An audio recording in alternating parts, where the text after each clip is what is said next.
দুই বন্ধু গাছের নিচে বসে কথা বলছে। রাহিম: বন্ধু, বলো তো, সত্যিকারের বন্ধু কাকে বলে? করিম: যে সুখে দুঃখে পাশে থাকে সেই সত্যিকারের বন্ধু।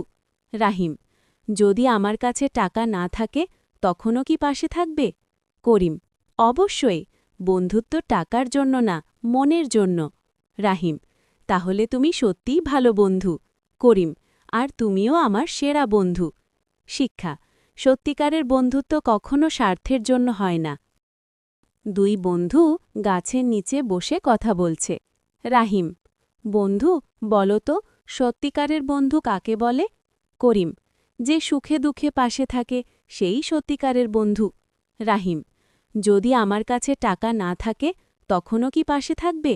করিম: অবশ্যই, বন্ধুত্ব টাকার জন্য না, মনের জন্য। রাহিম: তাহলে তুমি সত্যিই ভালো বন্ধু। করিম: আর তুমিও আমার সেরা বন্ধু। শিক্ষা: সত্যিকারের বন্ধুত্ব কখনো স্বার্থের জন্য হয় না।